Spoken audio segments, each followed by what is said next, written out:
Welcome into the rundown on Fox Sports Radio 1400 around the world on the iHeartRadio app. My name is Rob Sanders. Thanks for joining us this Friday afternoon. Whether you are in the Midlands of South Carolina or if you're watching online, we appreciate you joining the program. And normally we like to have fun on Fridays. Today we've got not really like heavy duty hardcore stuff to get into, but there are some things that are floating around out there that I want to share with you that should be fun. We'll get into that this afternoon here on the rundown. And we're going to, Papa B online says that he would like a scoreboard update. Well, he's talking, of course, about the regionals. I will be happy to give you a scoreboard update. We'll get into that momentarily, as it feels kind of flat here around Columbia because normally we have Clemson and South Carolina in the regionals. They may not be hosting every year, but they're at least playing somewhere. Coastal Carolina is in the regional. They're the only team from in-state that's doing their thing. So when you really stop and look at it, the idea that, there's just a set with, you just feel kind of flat where teams from the Palmetto State are not in the regional. Some interesting scores that we'll have for you right now. In the Auburn regional, I'll give you a scoreboard update right now. How's that working out for you? Florida State is beating 19th ranked UCLA 5-3 in the top of the ninth inning. In the bottom of the fifth inning, ninth ranked Oklahoma in the Gainesville regional is beating Liberty 9-3. The bottom of the fourth, East Carolina in the Greenville regional has a 13-1 lead on Coppin State. Bottom of the fifth, 23rd ranked Arkansas in the Stillwater regional has a 6-1 lead on Grand Canyon.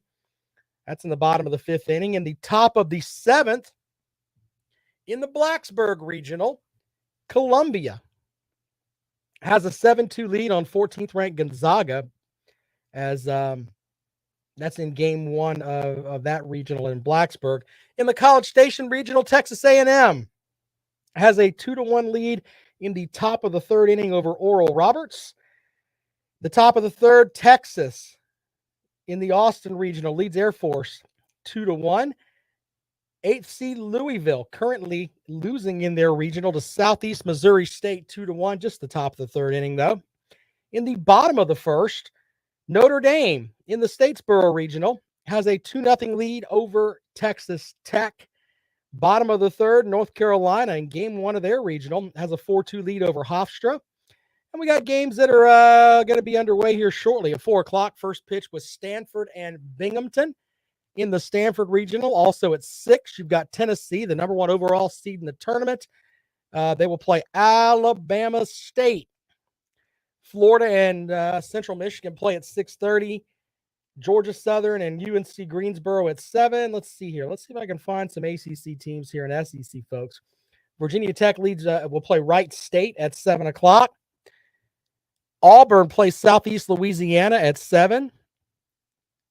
TCU and Louisiana at 8. Let's see here. There you go. That's pretty much it. And as we roll along here this afternoon, we'll keep you up to date on some of the scores that are going on around the country.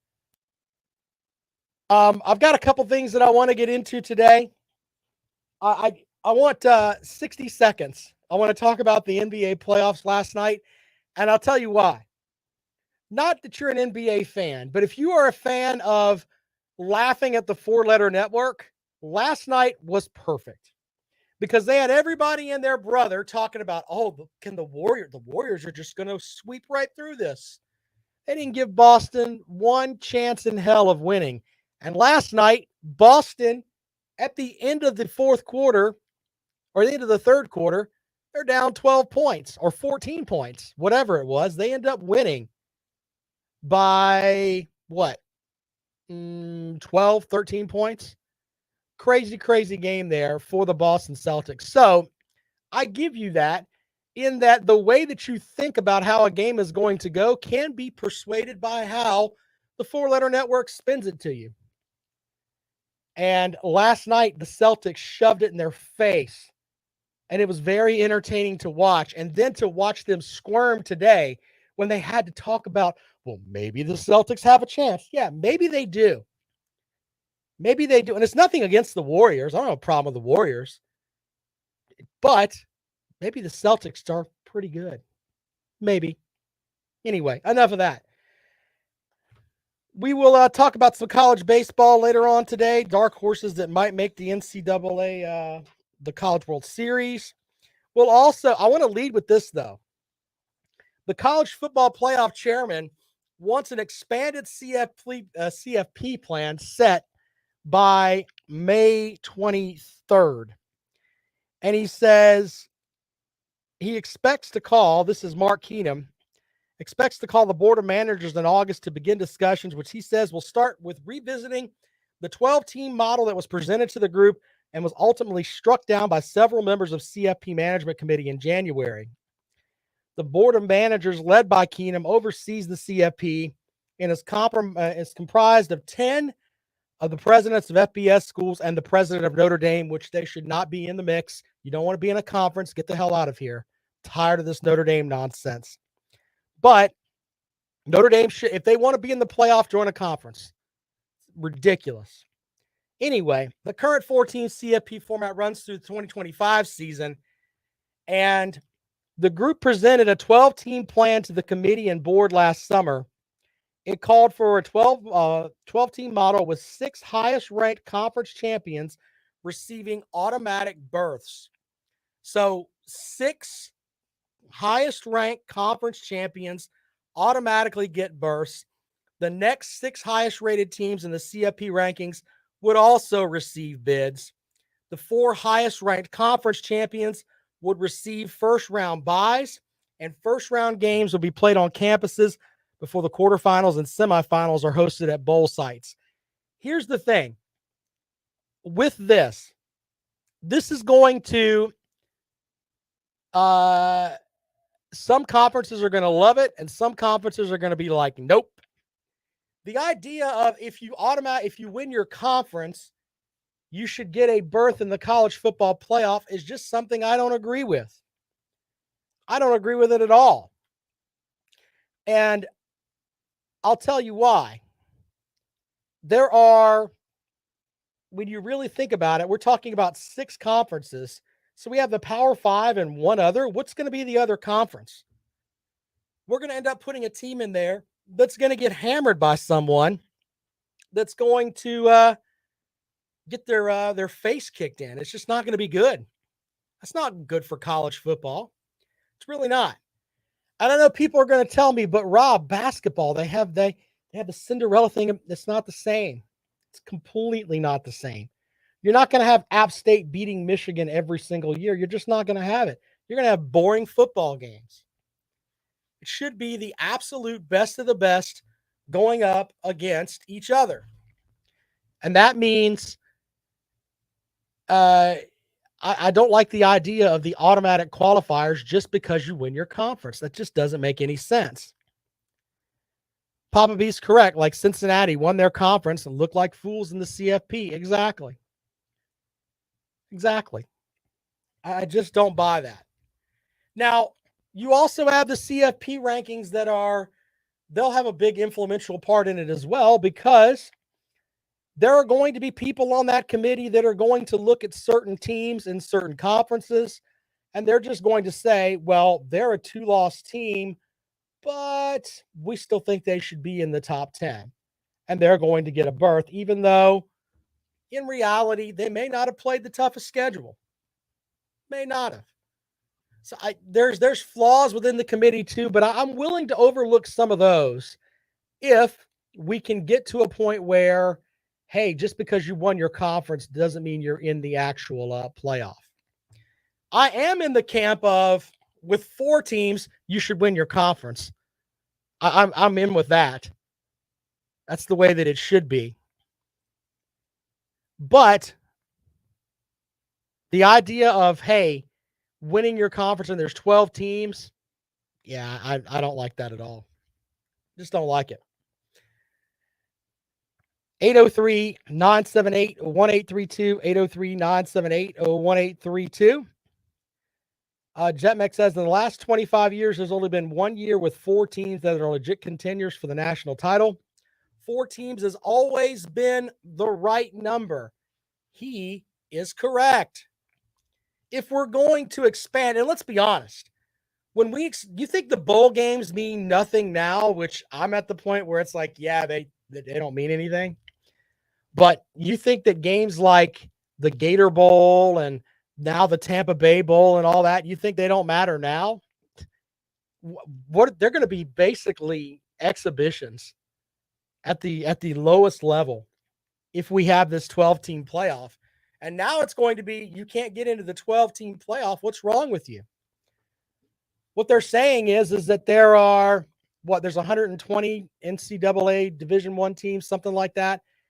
And it's going to be bigger on the coaches too, because if you don't get a playoff berth where 10% of the teams go every year, we're pumping all this money into your program. Yeah, you're going to get fired. So it's not going to work well for coaches either. The idea of 4, and it means a lot. It means a lot more if you get one of those 4 spots because they're harder to get. Big Barney Ross says just because it's a bad idea does not mean it won't be a good one. A good time. The Kentucky football motto. By the way, I've got to give credit to Big Barney Ross's Wildcats. They have decided they want to be better than the Georgia Bulldogs. They really, really do. They want to be better than the Georgia Bulldogs.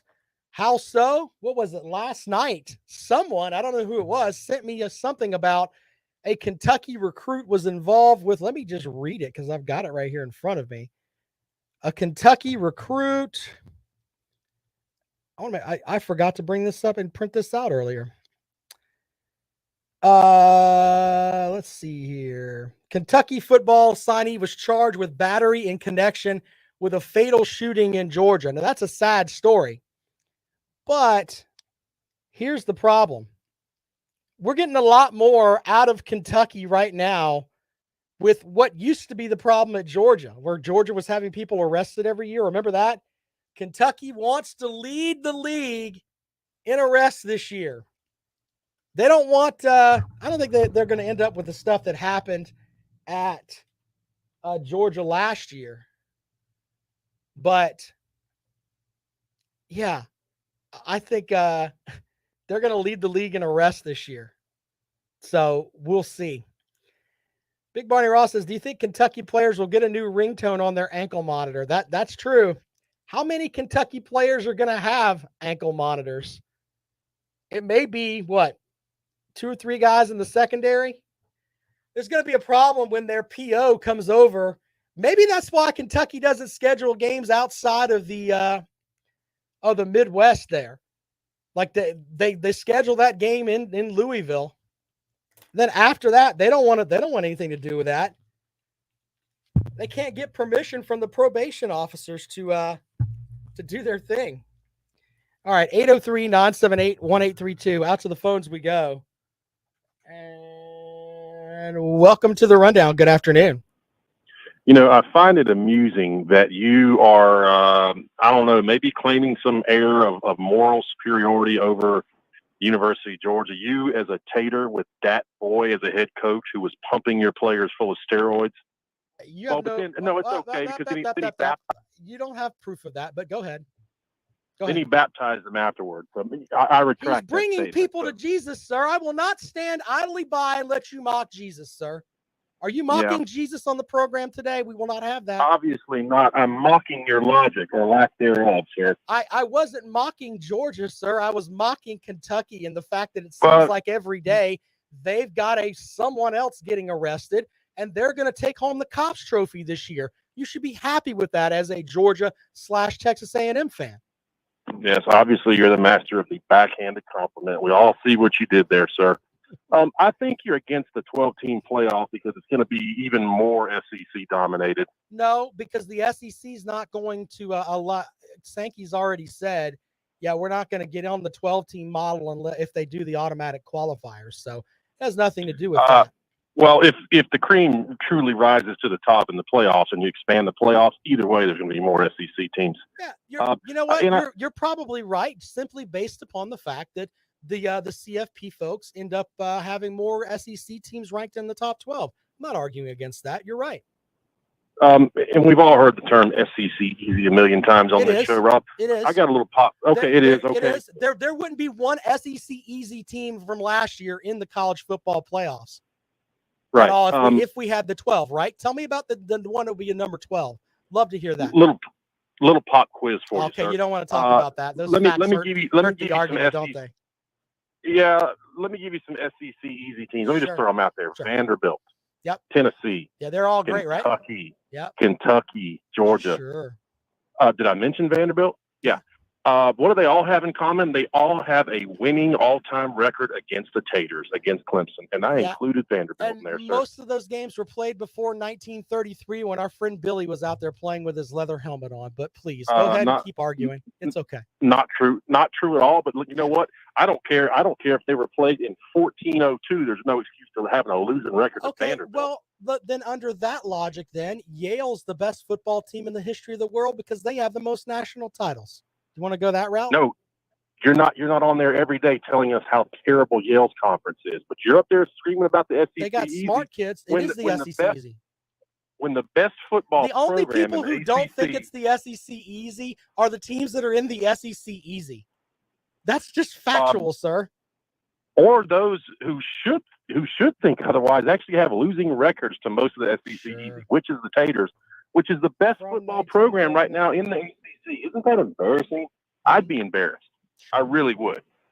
You know what? I usually sign off with 43-18, but since Vanderbilt has a winning record against you guys, I don't. There's really no point in it anymore. It kind of took all the flame out of it, you know. Sure.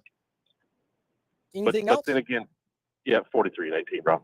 Well, wonderful. I'm glad you were able to string together some sentences, sir. And some of what he said is correct about there will be more SEC teams if we have the college football playoff, and I completely agree with that.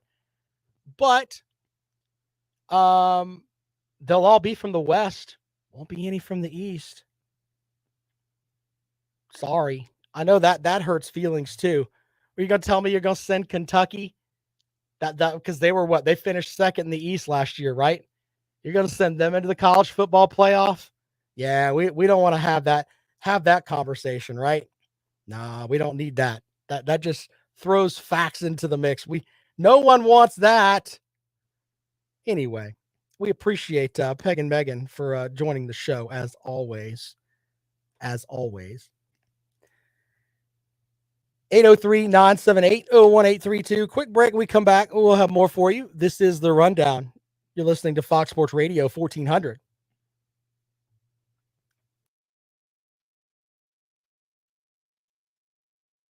Grand Canyon had like Dan Marley as their head coach.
I don't even know where Grand Canyon is, to be honest.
Welcome back to the Rundown on Fox Sports Radio 1400 around the world on the iHeartRadio app. Out to the phones we go. Welcome into the program. Hey, it's Big Barney Ross.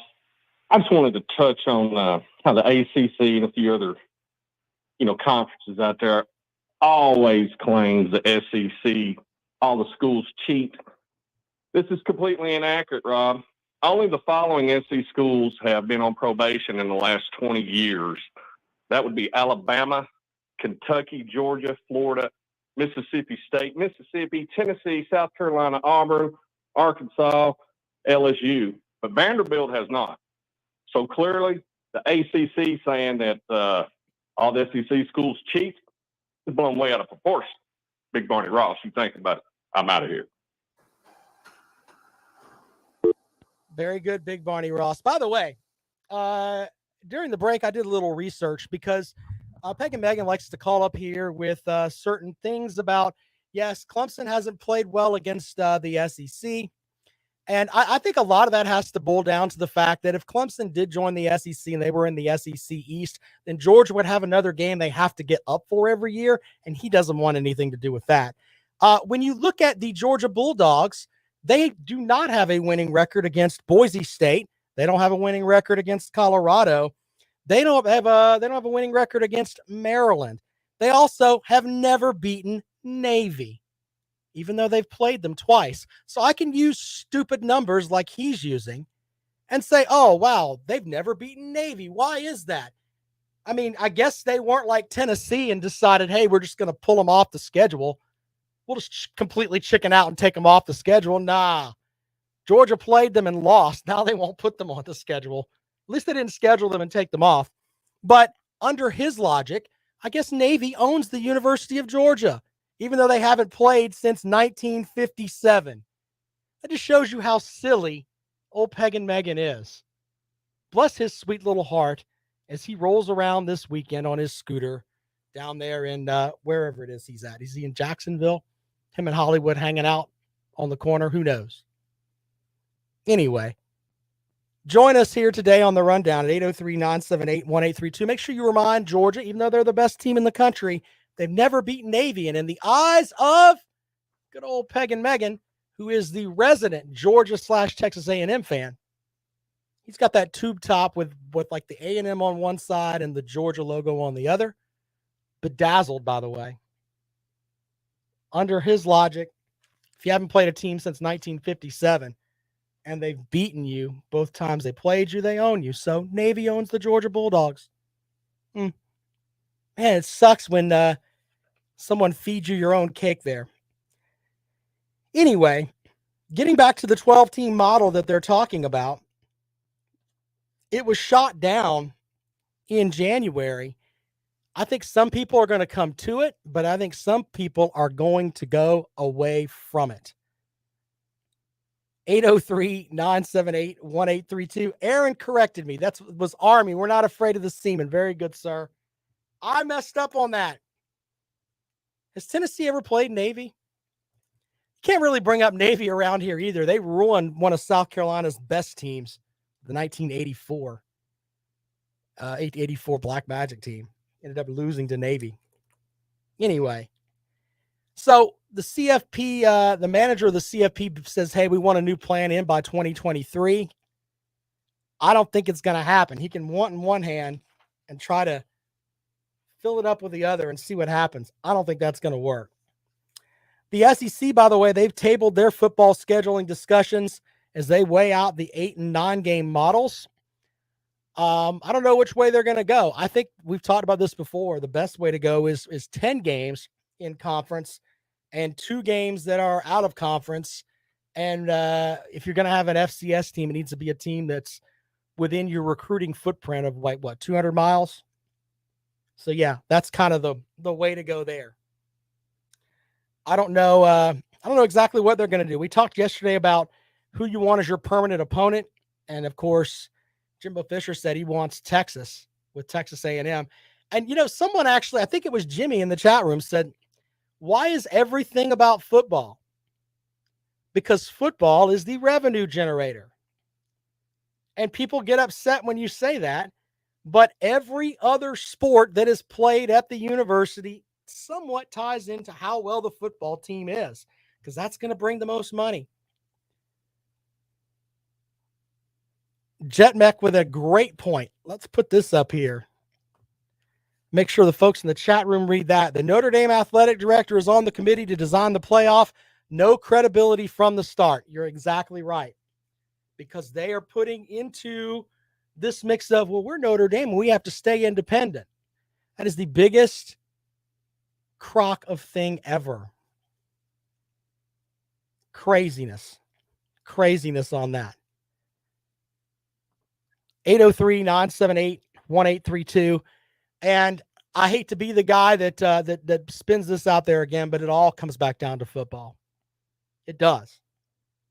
And the fact that we have the NCAA baseball tournament today, there's 64 teams playing today.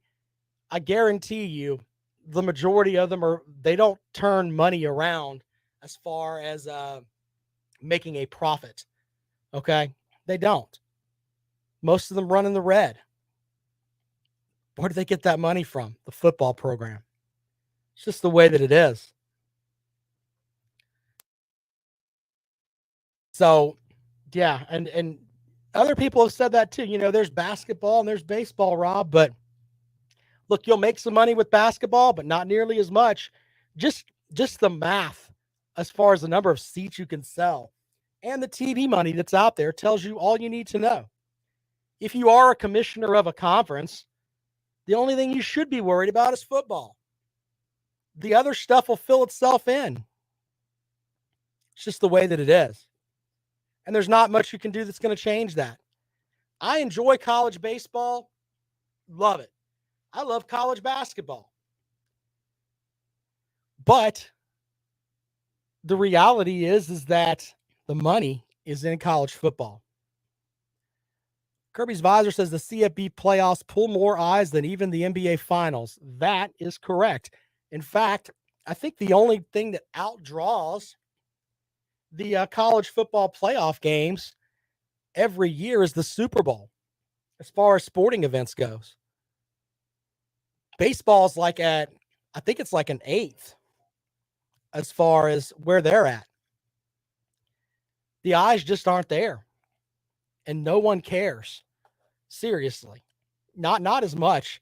The other sports are just niche sports. Basketball draws some money, but after that, not so much. Not so much. All right, 803-978-1832 at last year's ACC football meetings. That was the first thing the new commissioner said. Football is a 24/7 thing now. A lot of us were sitting there saying it should have been a 24/7 thing 10 years ago. Congratulations on making it that way. I mean, if your commissioner's not thinking that way, then you got to find a new commissioner. And I know people are going to be like, but what about those other athletes? They're there. The facilities they use, all of that ties into what the football program brings in. It's just math. All right, 803-978-1832. Jason says, football is religion to everyone in the South. Yeah, you're right.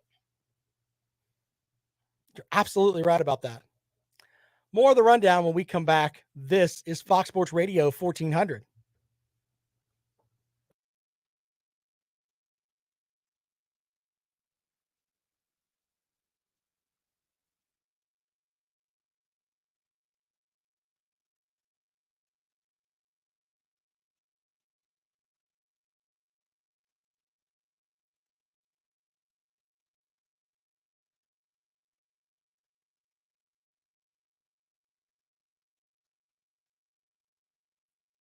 About what, Peg and Megan? You couldn't trigger me on your best day. Bless your heart, sir. I'm going to pray for you when I go to prayer meeting this week. I mean, you were bashing Jesus today. Can't have that.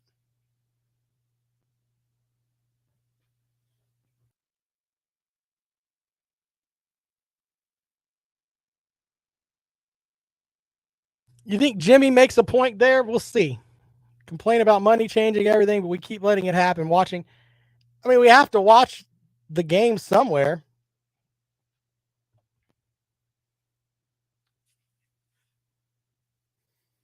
Yeah, I got you there, Papa B. We'll do that in a minute.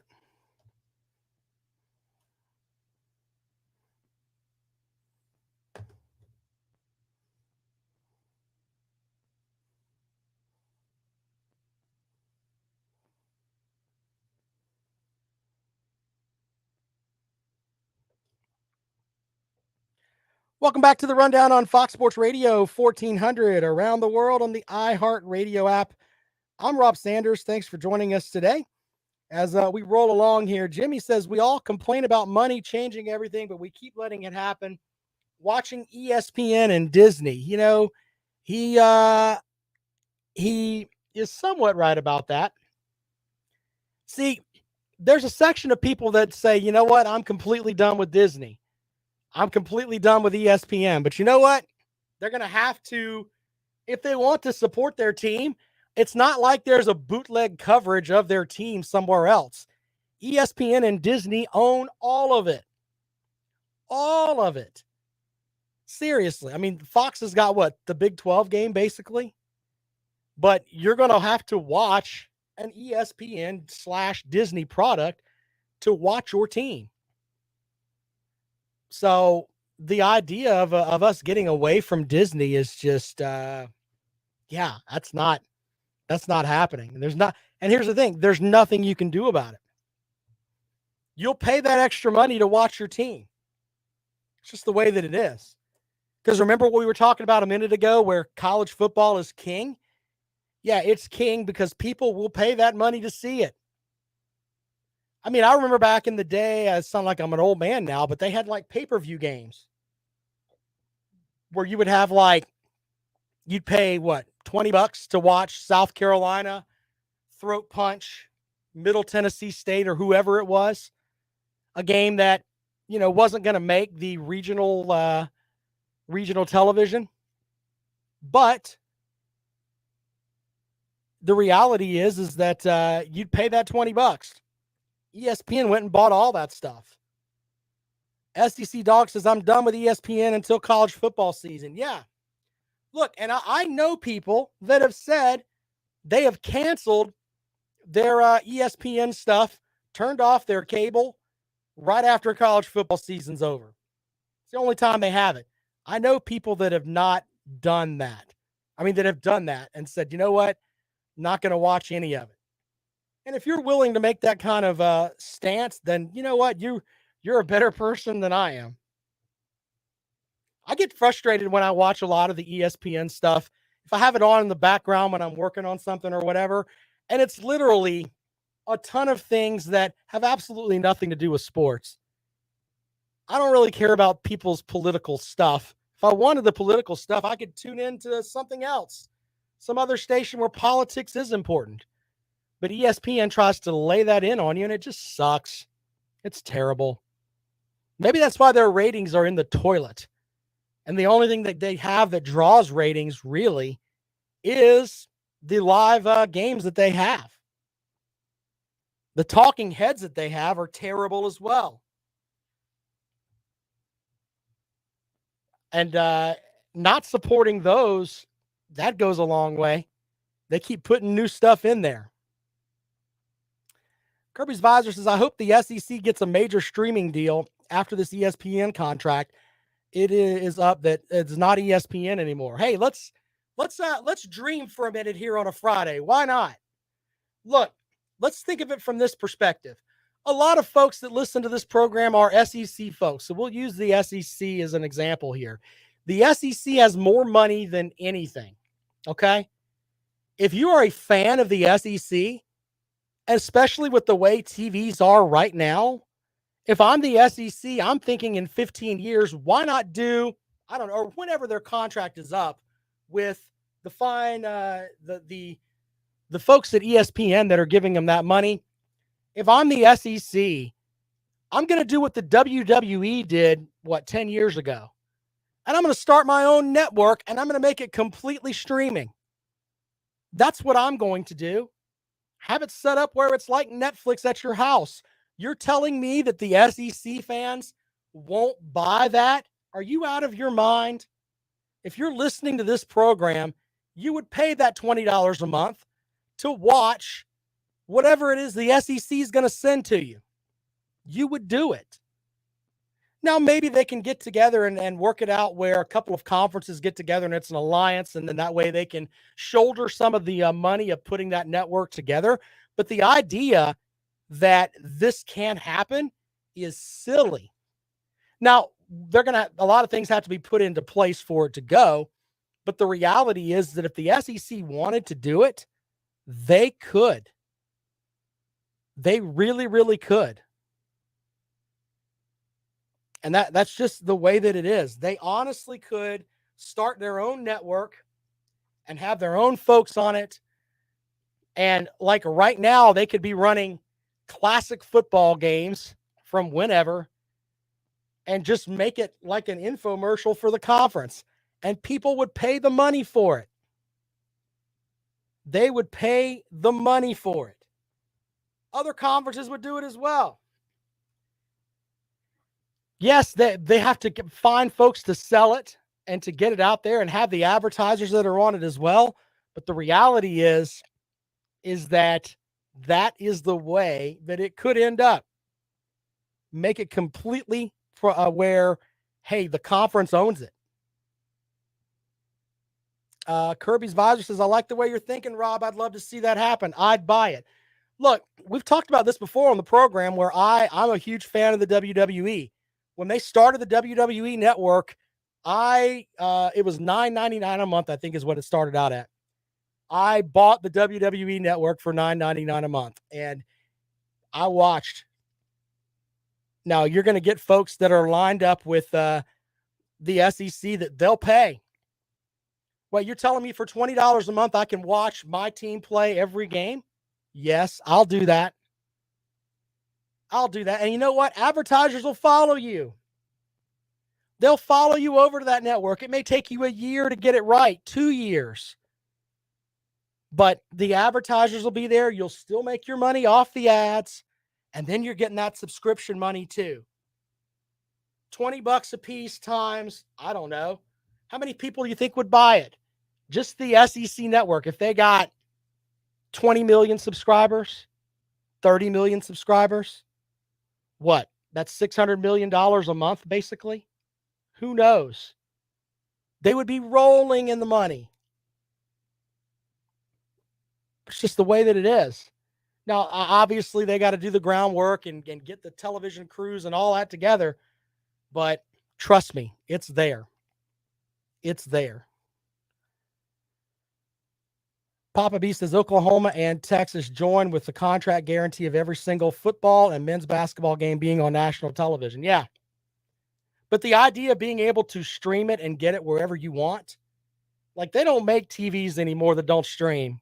Go to Best Buy and try to find one of those. It's not going to happen. They'll look at you like you're stupid. But eventually down the road, this may happen. And the SEC, the ESPN and all that, what are they going to do then?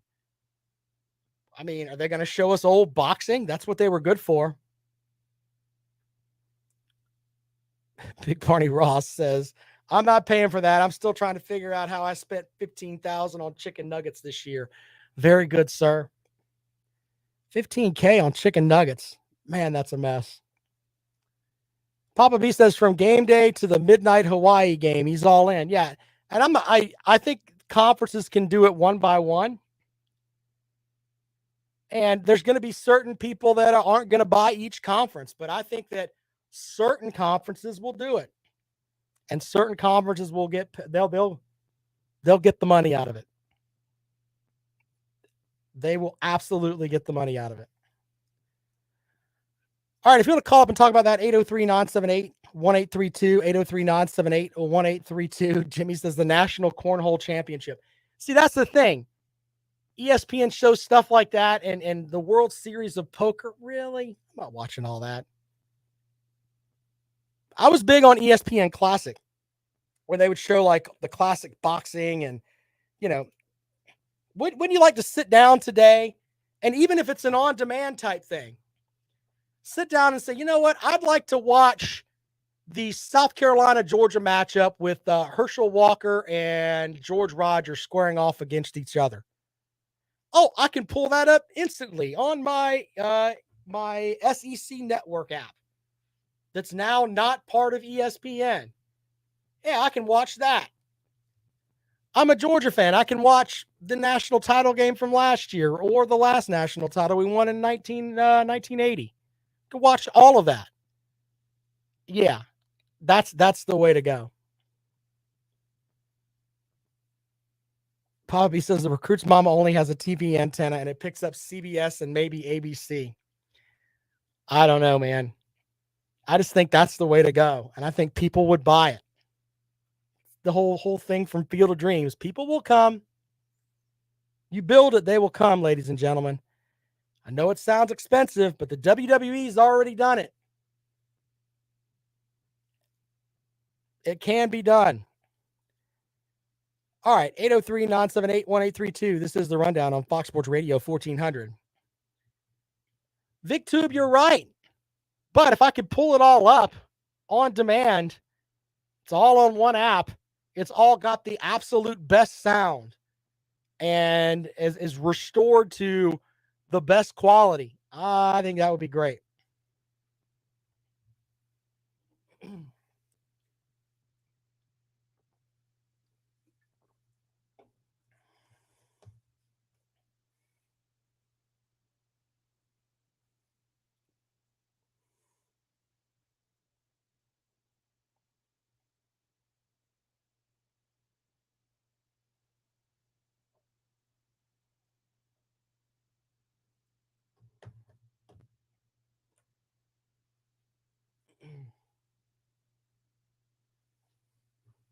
Yeah. The Longhorn Network was part of the SEC. I mean, it was an SEC production. I mean, I'm sorry, it was an ESPN production. So, yeah. Big Barney Ross is correct. By the way, to give Peg and Megan some fuel for his silliness, go do some research on how the ACC network was launched. And basically, when it was launched, it was nowhere. It was a mess.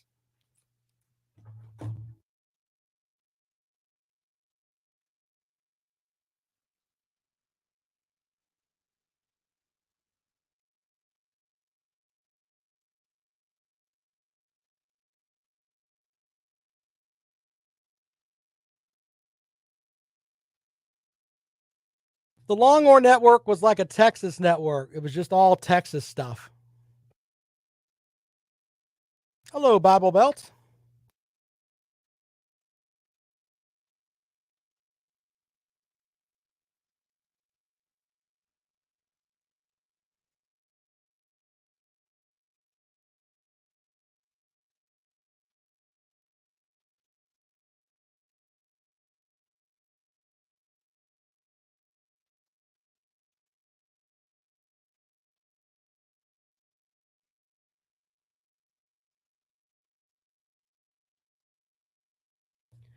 Final segment of the rundown for the week here on Fox Sports Radio 1400.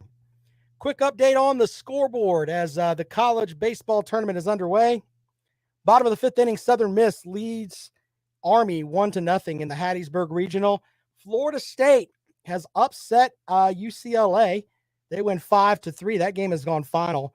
Ninth-ranked Oklahoma is beating the snot out of Liberty 14-3, bottom of the seventh. East Carolina is up 13-1 on Coppin State in the bottom of the seventh. Arkansas has a 7-1 lead over Grand Canyon. Columbia has knocked off Gonzaga in game one of the Blacksburg Regional. If I'm correct, I can't remember what Columbia seeded there. I think they're the 3 seed. They knock off Gonzaga 8-2. So Gonzaga's already in the losers bracket. Texas A&M wins over Oral Roberts 2-1. That's the top of the fifth inning. Air Force and Texas, the Longhorns lead 3-2 in the top of the fifth inning. Louisville, the 8th ranked team in the country, leads Southeast Missouri State 3-2 in the top of the fifth. Notre Dame has a 2-0 lead over Texas Tech in the bottom of the first. Top of the sixth, North Carolina leads Hofstra 6-2. games that are coming up shortly, Binghamton and Stanford. Tennessee plays Alabama State tonight at 6 o'clock. Florida gets Central Michigan at 6:30. Oklahoma State gets Missouri State at 7 o'clock. Auburn plays Southeastern Louisiana at 7 o'clock. Where is the...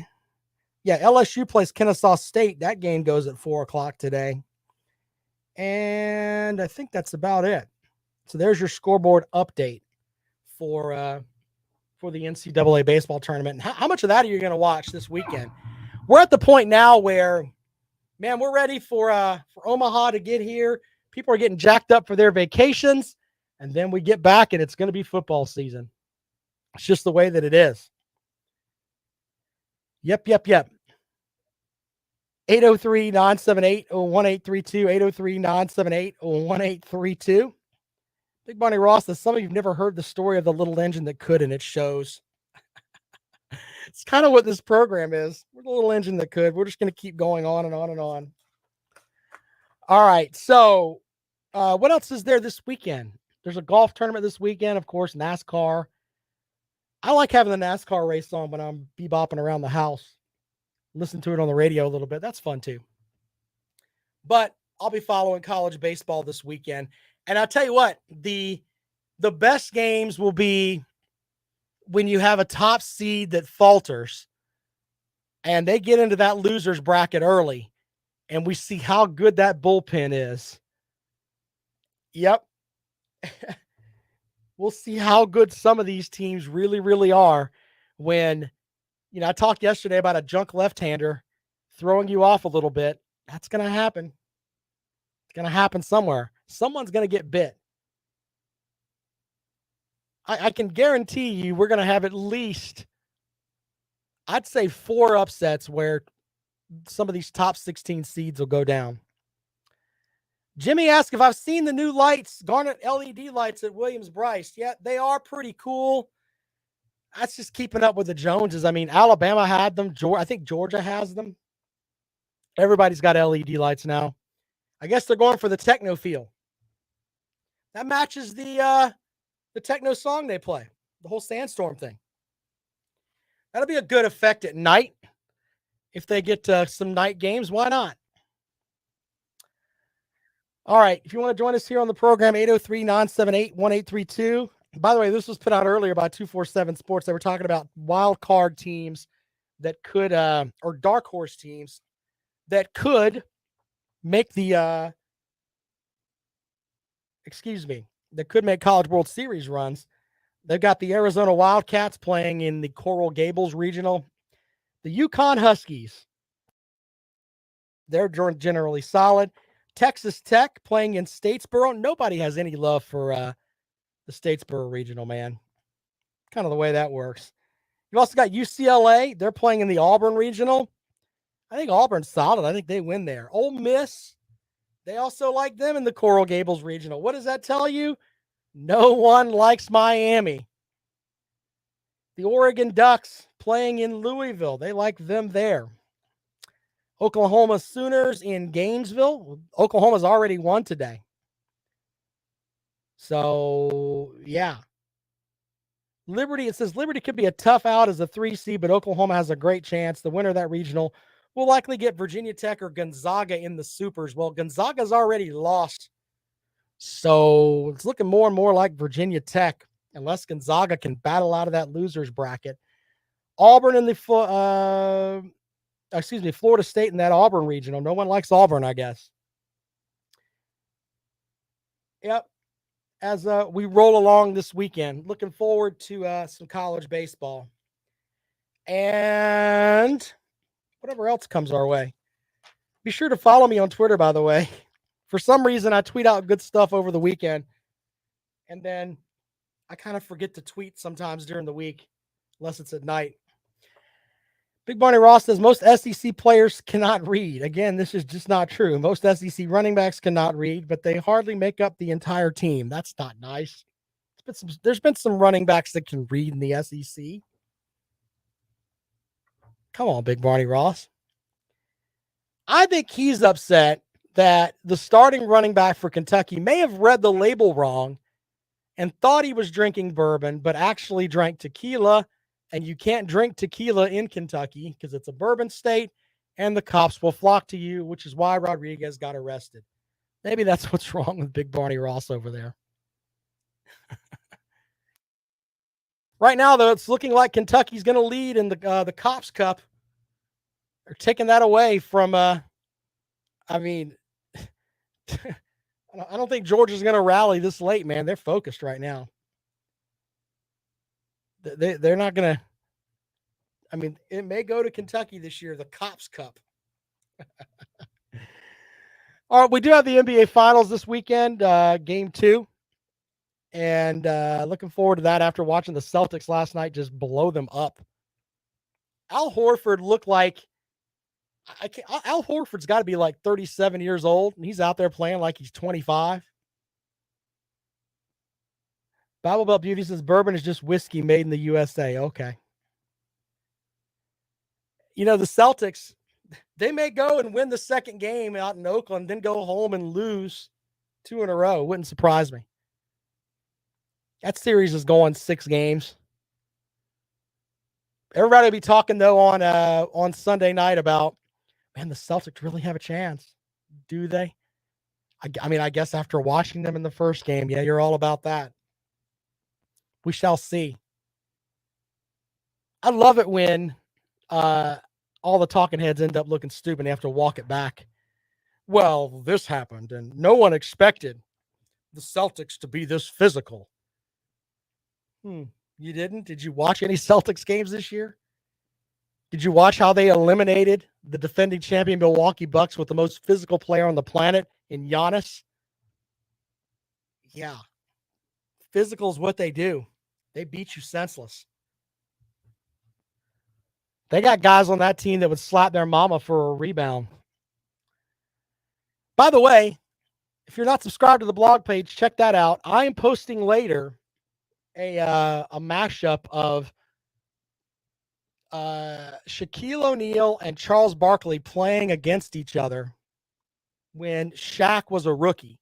Barkley was in his prime then, but Shaq as a rookie when he was with the Magic. And the Magic weren't really a good team, but they were all Shaq. And Shaq's trying to dunk on Barkley, and Barkley wasn't having it and just knocking Shaq around. It's like probably one of the first times in his life that Shaq has been knocked around. He's looking at Barkley. Yeah, I'm going to put all that up on the blog page at foxsportsradio1400.com. You forget how physical Charles Barkley was until you see him playing a young Shaquille O'Neal who has it in his head that he's going to dunk on Charles Barkley, and Barkley is just not having it. Got about 8 minutes worth of clips that I put together on that with them two going at it when Barkley was with the Suns. A little something fun to watch this weekend. All right. Appreciate you guys as always this week. We'll be back at it on Monday. This is Fox Sports Radio 1400.